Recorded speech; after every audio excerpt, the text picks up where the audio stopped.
bahaging ito ay hatid sa inyo ng Eastern Communications, Partners in Progress. Mabuhay teammates, ito ang Basketball Universe at ako si Bill Velasco.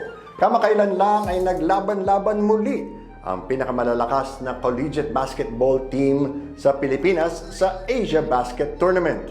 Narito ang highlights.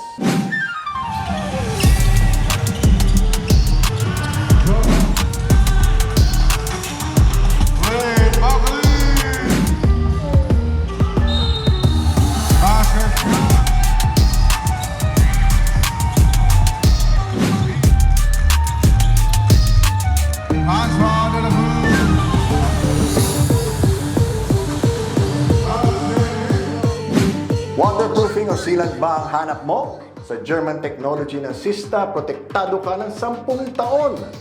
Yan ang tapal na tumatagal. Pinuntahan namin sa ensayo ang Blackwater Bossing upang malaman kay Head Coach Jeff Cariaso kung paano sila nakikipagbakbakan sa mga higante ng PBA at kung sino naka-impluensya sa kanyang pagiging coach.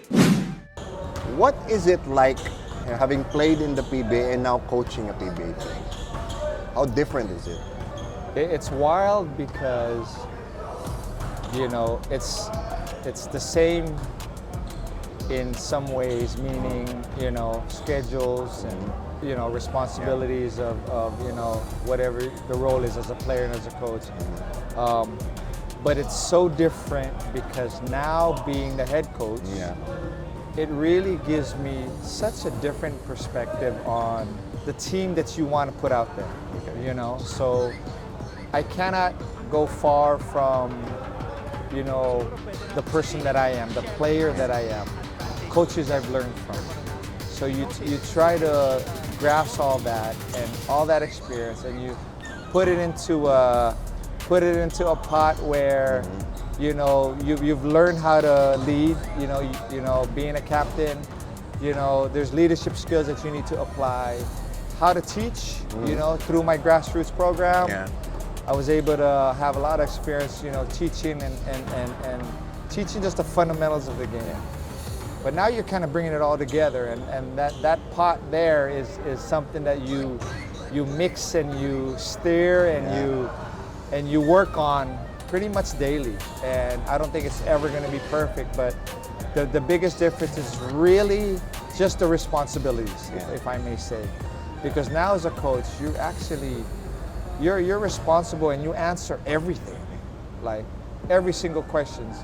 You know, as an assistant, you kind of just do your job, support the head coach, and, you know, work with the players, talk to the players, and then you're good. When practice ends, you get to go home. You can put your head down. Yeah, put your head down and you're going. But as a head coach, there's a lot more responsibility. And honestly, I'm loving it. I'm enjoying the you know, all the things that's put upon our shoulders, and we're just trying to work with getting us better and making us the team that I like to see on a court every night. How much of your coaching by now is you, and how much of it is things you picked up along the way? And how do you blend everything? Right. I think that's the word. I think the key word is the blend, is you blending the experience and what you've learned. I would like to think that I'm a better coach than I was when I first started as a head coach in 2017, first opportunity. I would think I'm a better coach now. So obviously in between that, there's a lot of little things that you pick up, you know, approach, how you prepare, conversations you have with players. You know, a lot of times as a coach, you have this thought, this idea, but you got to also understand the strength and the weaknesses of the players that you have. So you could have all the bright ideas and that may have worked in the past for you, but it doesn't necessarily mean you can apply it. So that learning curve there is really something that you work on daily. And to answer your question, it really is a combination of me, because I cannot go far from me.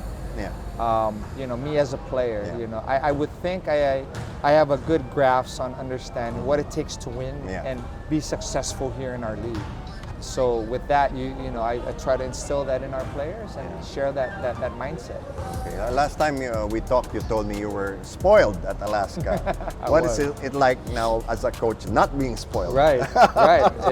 The grind is real. Okay.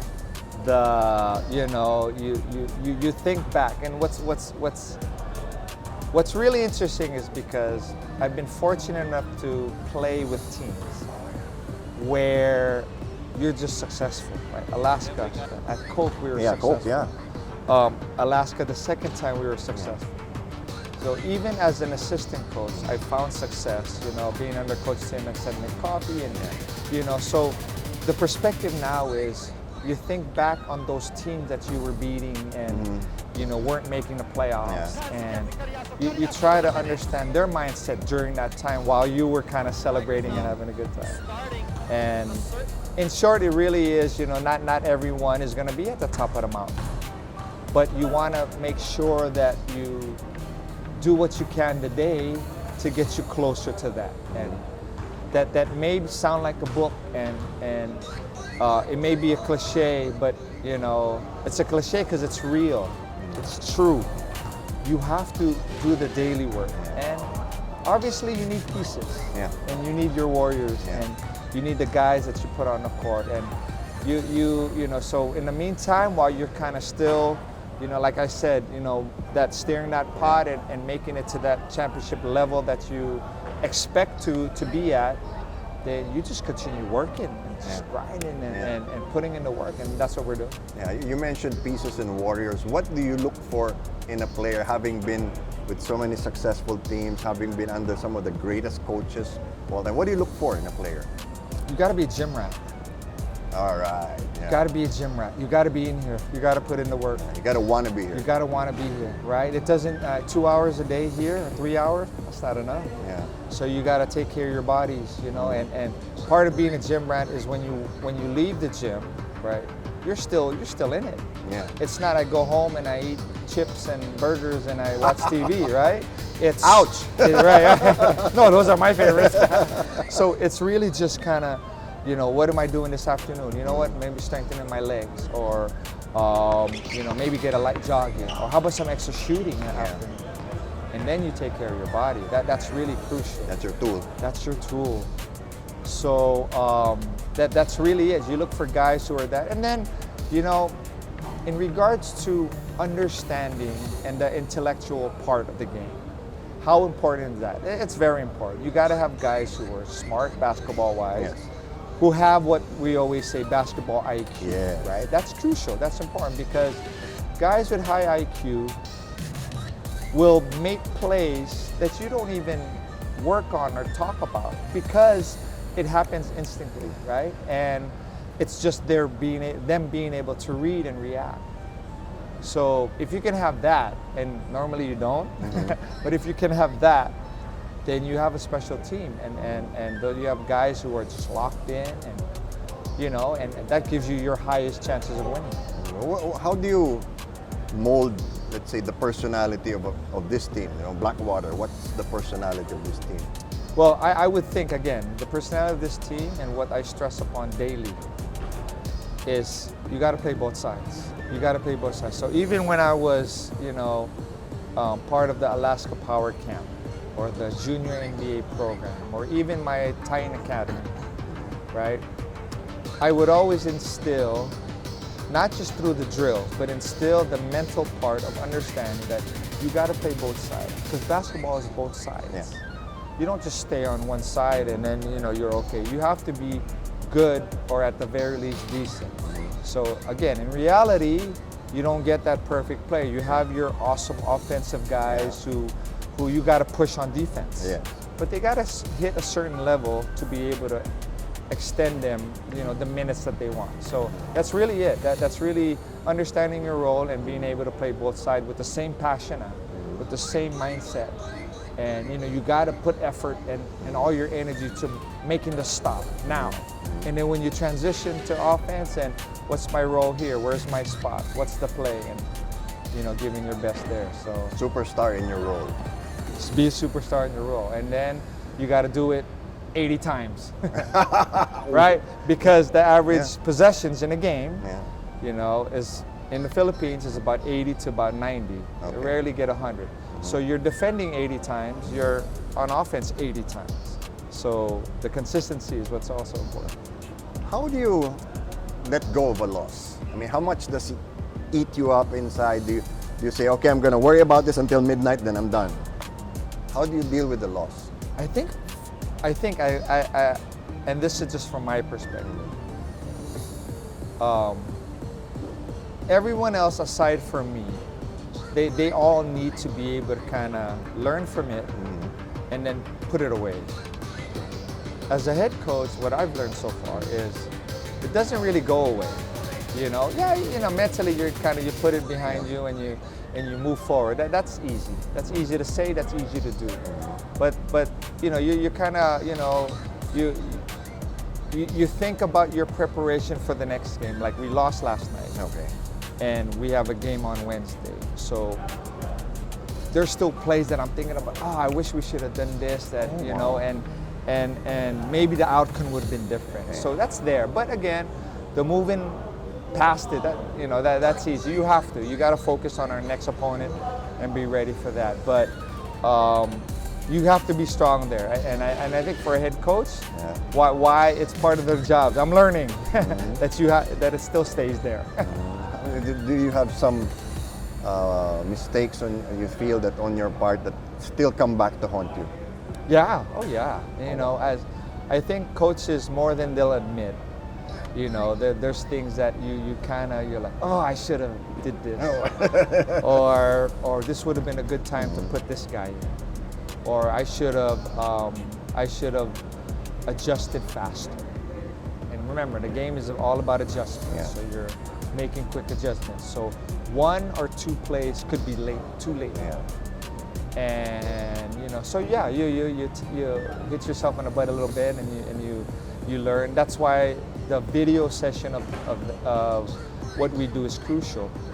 You have to be able to see it and relive it. Sometimes guys, they always feel like, and sometimes they'll argue, I was in my right spot, I'm in the right position, but they think they were. But when you show it to them, they're like, no, you're 2 steps too far. Little things like that. So seeing is key. Studying yourself is key, and being able to actually view it is what's going to help you improve. Okay. For this season, what are the goals you've set for Black Panther? Our simple goals, honestly, is to step by step, focus on just our first win. Now our next goal is just to get at that second. And the modest goal is to make the playoffs. So right now we're talking about making the playoffs, because I know what it takes to get to be at the top of that mountain. And are we there yet? No. I think the guys are young. I think we're not consistent enough.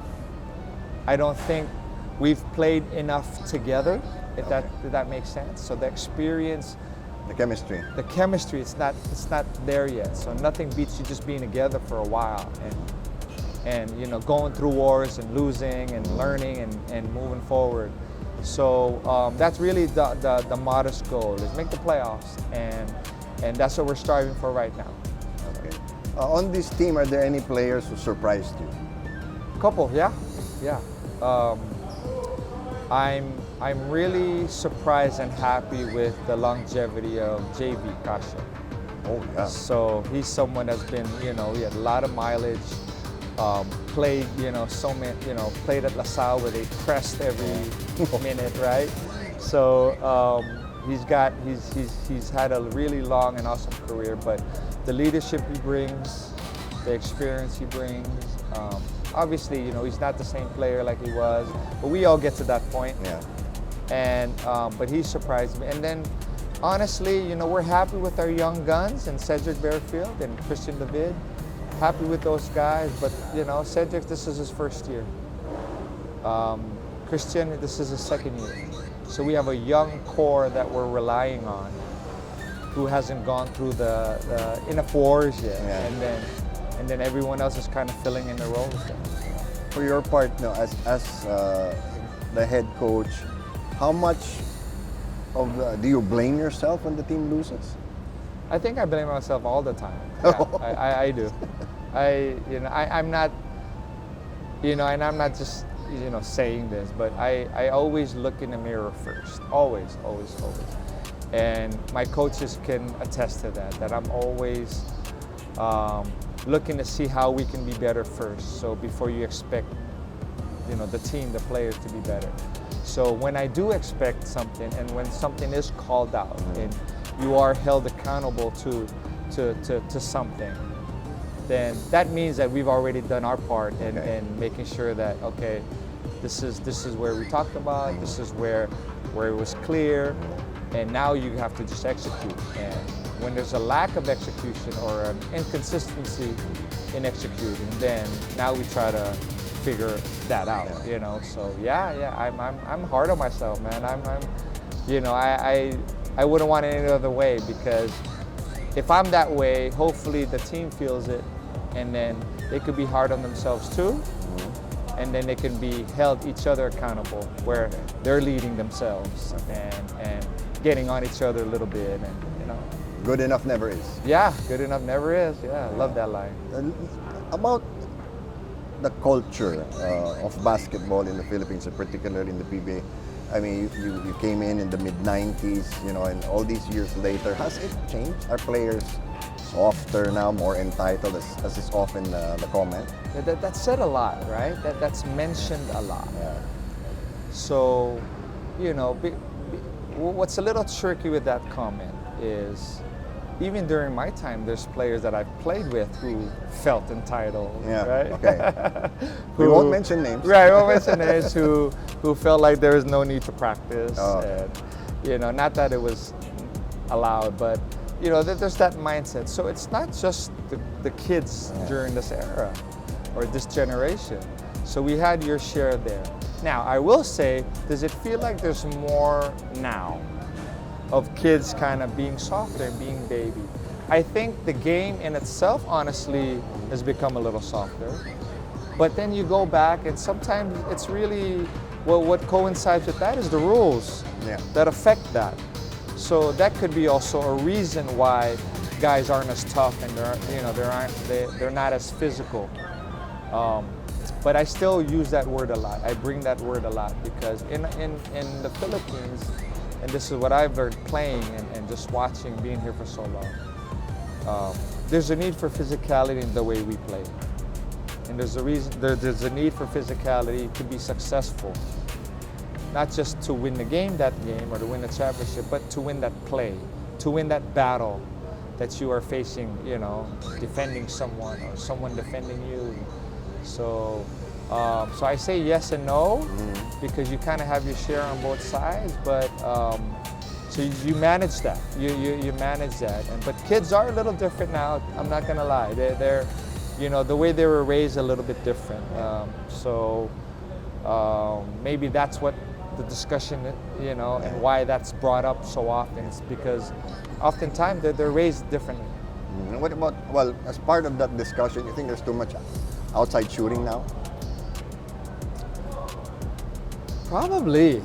Yeah, that's actually fair to say. There's less of a need to attack the basket? Yeah, because, one, I would also say there's a lot more consistent shooters, I would say, in fairness to the era where I played. Now you have even the big shooting, right? So that started, maybe 10 years ago only, right? Where bigs are shooting, but guys are shooting, like obviously we see it, they're extending themselves more and more.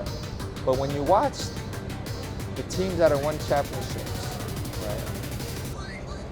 Yes, a big part of the way they play is being able to shoot and make open threes. But at the end of the day, it's still the ability to get to the basket. It's still ability to get high percentage shots. Ability to get to the free throw line. So during our time, think about it. I reached the end part of the era of sila Coach Alan, KD. Yes. I reached the end of that. But no question, he's the best shooter, right? Of all time. Of all time.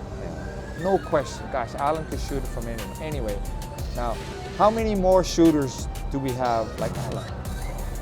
Right? Or during that time, was there anyone even close to that? Right? You may have a few here that are decent here and there. But that's why I say there's more shooters now. They may not be in Allen's, level, but if there were at least 3/4 of that, mas marami sila. There's a lot more of them. So. At yan ang isa pang kabanata ng Basketball Universe. Nais naming pasalamatan ng aming mga sponsors. Eastern Communications, Eurotex, at Sista. Abangan ang aming susunod na kabanata sa Biyernes. Muli, ako si Bill Velasco. Laging tandaan, saan man kayo at ano man ang ginagawa ninyo, magkakampi tayo. Magkita-kita tayo sa susunod na kabanata ng Basketball Universe.